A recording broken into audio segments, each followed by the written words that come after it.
Sir, ito nga eh. Pilit kong sinasabi noon sa social media, ilabas mo kung anong dahilan ng hiwalayan natin. Bakit hindi mo malabas? Kasi sir, ayoko magsalita eh. Masisira siya. So mayroon daw nag-iingay sa social media na naman. Akala ko ba nakapag-move on na? Hindi pa pala nakapag-move on. Cherry White, ipinatulfo na si Boy Tapang. Inunahan nito sa pagrereklamo. Boy Tapang, sunod-sunod ang post tungkol kay Cherry White. Inireklamo ni Cherry White si Boy Tapang sa Raffy Tulfo in action. Ito ay kaugnay sa anyay pamamahiya sa kanya ni Boy Tapang nang mag-live ito kamakailan. Kwento niya, pinagbintangan daw siya nito na pinahack ni Cherry White ang Facebook niya at nagsabi pa itong magpapatulfo siya. Dahil dito ay ibinahagi ni Cherry White ang screenshot ng message sa kanya.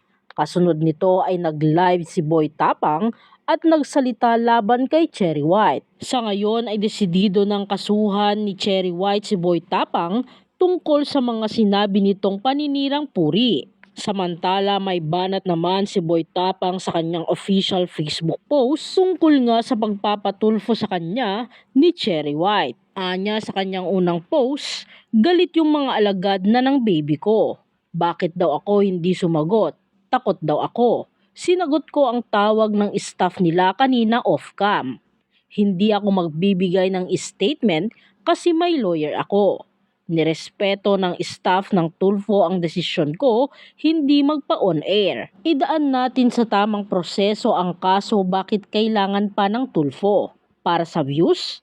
Para sa kasikatan? Na pwede naman sa lawyer. Di halatang sabik sa kasikatan ang baby ko.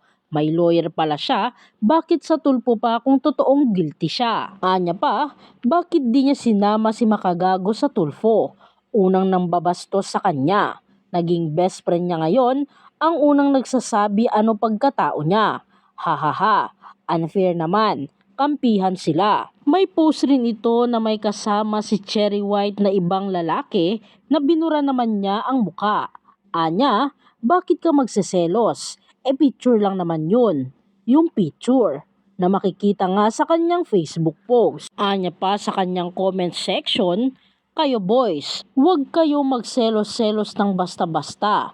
Picture lang naman yan, seselos ka kaagad. Narito naman ang samot-saring komento mula sa mga netizens. Dinamay nyo pa si Tulfo.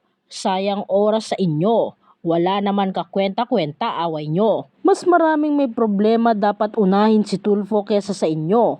Inabala nyo pa si Senator, mas maraming nangangailangan sa kanya na mahihirap na kababayan. Diyos ko kayo, makapag-content lang at dumami ang views. Napakasinungaling mo Cherry White. Si Boy Tapang sa'yo ang nakipaghiwalay oy. Ayaw mo pa nga diba? May video pa rinig na ayaw mo pa nga. Hahaha. Nakakatawa ka girl.